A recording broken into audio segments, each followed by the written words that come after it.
और आज इस वीडियो में हम बात करने जा रहे हैं पंजाब नेशनल बैंक के बारे में। देखिए नतीजे इसके आ चुके हैं और बातचीत करेंगे उसके बारे में। आज अगर हम देखें तो भैया मार्केट में काफ़ी बड़ी गिरावट थी। मॉर्निंग में जब खुला था दोपहर तक ये गिरावट रही। इवन पंजाब नेशनल बैंक के शेयर में भी लगातार गिरावट बनी थी, लेकिन बाद में बेहतरीन तेज़ी दिखाई और जब मार्केट क्लोज हुआ तो 1% की तेज़ी पर ये क्लोज हुआ। हालांकि देखा जाए तो आज सेंसेक्स जो था ना वो 900 अंक की गिरावट दिखाई उसने। मतलब कि जो बड़े प्लेयर्स थे वहां पर ज़्यादा गिरावट देखने को मिली, जो लार्ज कैप कंपनियां हैं वहां पर ज़्यादा गिरावट देखने को मिली। हालांकि शुरुआती दौर में जब बाजार खुला था तो जो mid cap small cap indices है वो भी भैया 800-900 अंक की गिरावट पर वो भी थे, लेकिन जब मार्केट क्लोज हुआ तो जो गिरावट थी वो 400 अंक के आसपास की रह गई वहां पर। तो रिकवरी लौटी ज़रूर यहाँ पर। और पंजाब नेशनल बैंक बात करेंगे, इनके तो आज रिजल्ट्स भी आए हैं। लेकिन उससे पहले अगर आपने अभी तक चैनल को सब्सक्राइब नहीं किया तो प्लीज़ अभी इसे सब्सक्राइब कर लीजिए, क्योंकि आगे भी बहुत सारी वीडियोस हैं जो वो काफ़ी ज़्यादा हेल्प करेंगे। तो यहाँ पर पिछले एक महीने में देखा जाए तो भैया लगातार गिरावट है, 14% तक ये करेक्ट हो चुका है। और आज अटेम्प्ट किया, कोशिश करी तेज़ी दिखाने की, जो कि बहुत अच्छी बात है। लेकिन अगर इसके लेवल से कंपेयर करें जो कि 83 रुपीज़ का था, वहाँ से काफ़ी बड़ी गिरावट है। पिछले एक साल की बात करेंगे तब भैया 63% की शानदार तेज़ी है। देखो बहुत कम टाइम में बहुत बड़ी जब इसने तेज़ी दिखाई थी तो करेक्शन एक्सपेक्टेड था, और पिछले कुछ टाइम से खबरें भी चल रही है कि जो पीएसयूज़ है, खास करके स्मॉल कैप और मिड कैप पीएसयूज़ है, उनके ऊपर आज से 1-1.5 साल बाद एनपीए का खतरा बढ़ सकता है। और देखो गवर्नमेंट अभी कोशिश कर रही है कुछ पीएसयूज़ को मर्ज करने को लेकर, कुछ को प्राइवेटाइज करने को लेकर भी कुछ रिपोर्ट्स भी ऐसे निकल कर आ रही है। हालांकि जब भी बहुत बड़ी जब तेज़ी दिखाई है, लंबे समय तक के लिए कंसोलिडेट किया है, दोबारा बड़ी तेज़ी पकड़ी, दोबारा थोड़ा सा मतलब थोड़े से टाइम के लिए कंसोलिडेट किया, तेज़ी आई है, एक्सपेक्टेड है कि गिरावट के साथ कंसोलिडेट करेगा ये। अब नतीजे अगर हम देखें तो ये जो नंबर्स आप देख रहे हो वो लाख में है, ठीक है, करोड़ में नहीं है। तो यहाँ पर इस बार जो इनकी इनकम हुई है वो तकरीबन तकरीबन 29,385 करोड़ के आसपास की हुई है, जो इससे पहले के क्वार्टर में 28,580 करोड़ थी। तो ग्रोथ है इनकम में पिछले क्वार्टर के मुकाबले भी, और पिछले साल तो 23,000 करोड़ के आसपास की ही इनकम थी, तो उसके मुकाबले भी अच्छा खासा ग्रोथ कह सकते हो कि यहाँ पर देखने को मिला है। तो अच्छा ग्रोथ है यहाँ पर। और जहाँ तक बात करें इनके प्रॉफिट्स की, प्रॉफिट की अगर हम बात करें तो 1,755 करोड़ का मुनाफा कमाया है, जो कि बहुत अच्छा प्रॉफिट है ये, क्योंकि इससे पहले के क्वार्टर में जो प्रॉफिट था वो 1,255 करोड़ का था। तो ग्रोथ है पिछले क्वार्टर के मुकाबले, मार्जिन बेहतर हुए हैं। हालांकि पिछले साल तो सिर्फ 411 करोड़ का ही प्रॉफिट था इसी क्वार्टर में। तो प्रॉफिट काफ़ी हद तक बढ़े हैं, जो कि बहुत अच्छी बात है। और अच्छी बात है कि आगे उम्मीद करेंगे और अच्छे प्रॉफिट यहाँ पर देखने को मिले। लेकिन यहाँ पर अगर इनके ग्रोस एनपीए और नेट एनपीए देखें तो वहाँ पर भी अच्छा खासा सुधार देखने को मिला है। यहाँ पर इनका जो नेट एनपीए है वो तकरीबन तकरीबन इसका जो ग्रोस एनपीए है वो तकरीबन 6.96% का है, जो इससे पहले क्वार्टर में 7.73% था, पिछले साल इसी क्वार्टर में 10.48% का था।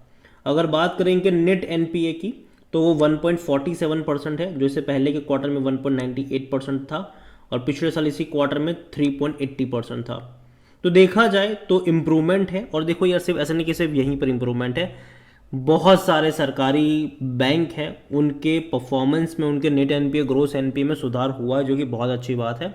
और देखो गवर्नमेंट ये चाहती भी है कि भैया इनके एनपीए सुधरे, ताकि आने वाले टाइम में जब ये इनको प्राइवेटाइज करे या फिर मर्ज करे तो कोई दिक्कत ना हो यहाँ पर। लेकिन अगेन मैं कह दूँ, अगर हम ट्रैक रिकॉर्ड की बात करें, इस एनपीए की बात करें, तो जनरली सरकारी बैंकों में पंजाब नेशनल बैंक अभी भी ज़्यादा एनपीए पर बैठा हुआ है, ज़्यादा एनपीए है अभी भी इसके ऊपर। और उम्मीद करते कि आगे चीज़ें और बेहतर हो इनके लिए। लेकिन वॉल्यूम्स आज भैया बहुत बड़ी क्वांटिटी में ट्रेड हुए हैं, ऑलमोस्ट 10 करोड़ शेयर ट्रेड हुए यहाँ पर, ऑलमोस्ट 10 करोड़। नतीजे भी थे तो जाहिर सी बात है इतने ट्रेड होने भी थे। जहाँ तक बात करें according to Moneycontrol user 74% लोग कह रहे खरीदारी करो, 26% लोग कह रहे बेचो और भाग जाओ।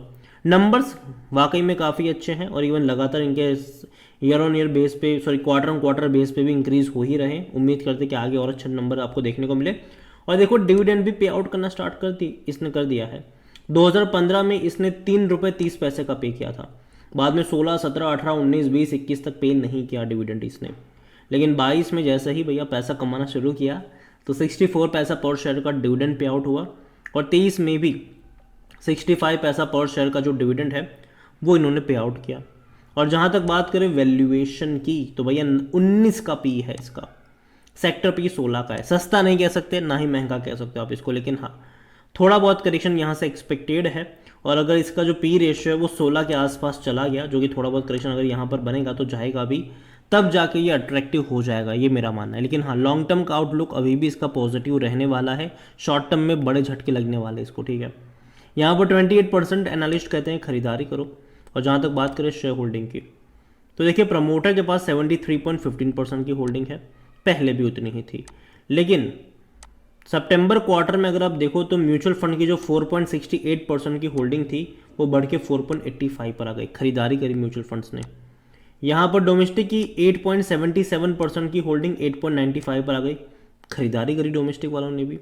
एफआईएस ने भी बहुत बड़ी क्वांटिटी खरीदी, 1.82% से ये 2.65 पर आ गए।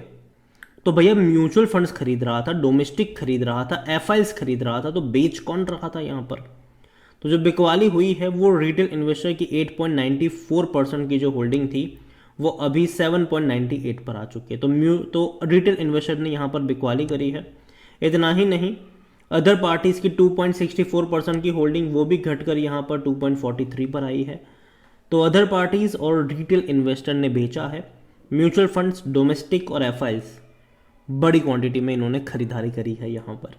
देखिए ओवरऑल पंजाब नेशनल बैंक खराब नहीं है, पिछले कुछ टाइम में काफ़ी अच्छा परफॉर्मेंस दिखाया ज़रूर है, लेकिन अभी जिस तरीके का माहौल बना हुआ है वो डेफिनेटली उतना ज़्यादा पॉजिटिव नहीं है। नंबर काफ़ी अच्छे हैं, लेकिन आपको बता दें कि इससे पहले भी, मतलब इसी सितंबर क्वार्टर के इससे पहले भी बैंक ऑफ महाराष्ट्र के भी नंबर अच्छे थे, लेकिन गिरावट हमने देखी, फॉल वहाँ पर देखा।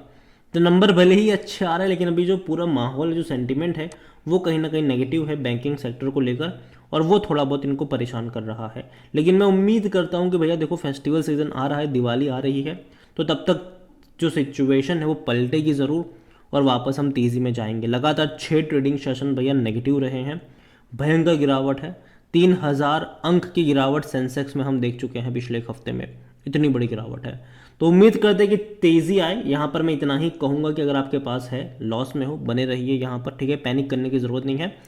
लेकिन जहाँ तक बात करें फ्रेश बाइंग की, मुझे लगता है कि अगर 60 से 65 रुपए के बीच में आएगा वहाँ पर मौके बन सकते हैं, लेकिन हाँ वहाँ से बाय ऑन डिप्स के मौके बनेंगे, ठीक है। एक लेवल पे बहुत सारे शेयर्स मत खरीदना। अभी भी मुझे लगता है कि दिवाली तक ना चीज़ें थोड़ी बेहतर होगी, लेकिन दिवाली के बाद वापस से एक प्रॉफिट टेकिंग के लिए आपको तैयार रहना पड़ेगा, ठीक है। अप्स एंड डाउन्स रहने वाले हैं ये कुछ टाइम के लिए।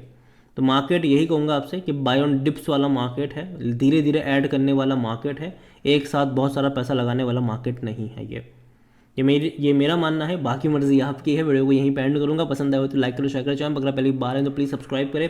और पंजाब नेशनल बैंक के बारे में आप क्या सोचते हैं वो भी आप मुझे कमेंट में लिख के बता सकते हैं। Thank you.